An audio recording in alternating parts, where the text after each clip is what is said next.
परसों के आगे से अशोक की वृक्ष की पूजा इन्हीं गंधर्वों और यक्षों की देन है।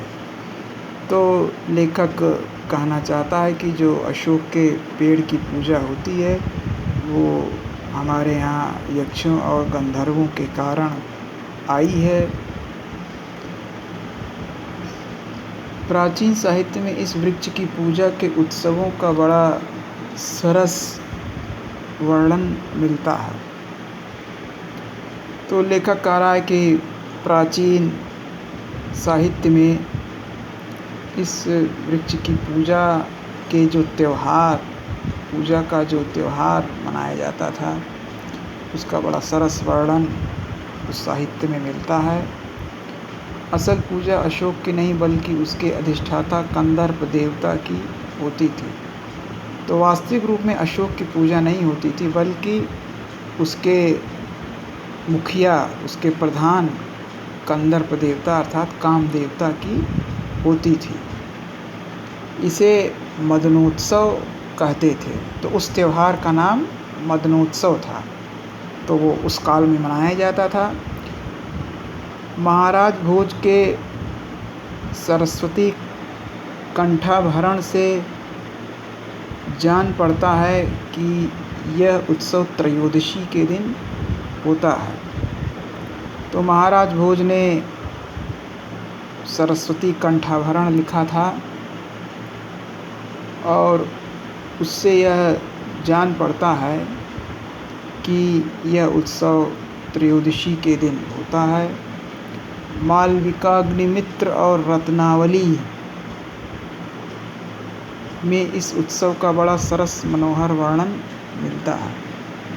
मालविकाग्निमित्र कालिदास की रचना है और रत्नावली हर्ष की रचना है।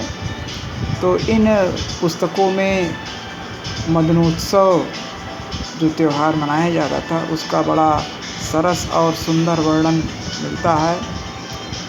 मैं जब अशोक के लाल स्तबकों को देखता हूँ तो मुझे वह पुराना वातावरण प्रत्यक्ष दिखाई दे जाता है। स्तबकों मतलब फूलों के गुच्छों।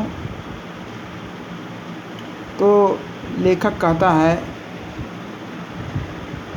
कि जब मैं अशोक के लाल लाल फूलों के गुच्छों को देखता हूँ तो मुझे वह प्राचीन काल का वातावरण जब मदनोत्सव मनाया जाता था तब उस लेखक के सामने वो साकार हो जाता है। राजघरानों में साधारणतः रानी ही अपने सनूपुर चरणों के आघात से इस रहस्यमय वृक्ष को पुष्पित किया करती थी। तो जो राजमहल में रानी जो होती थी वही अपने सनूपुर चरणों अर्थात नूपुर पहन करके अपने पैर से उस अशोक के वृक्ष के तने पर प्रहार करती थी जिससे वह रहस्यमय वृक्ष खिल जाता था।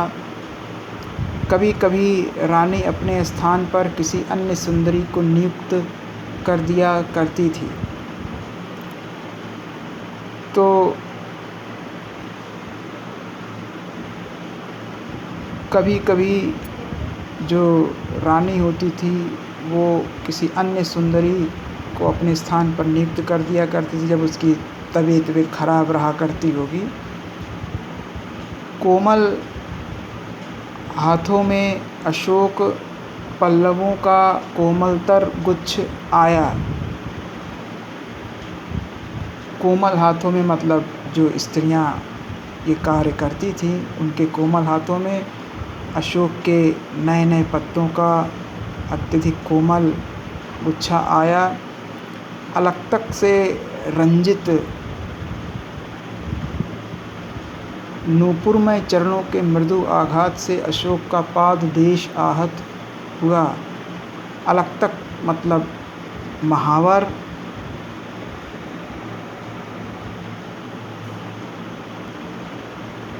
रंजित मतलब रंगा हुआ।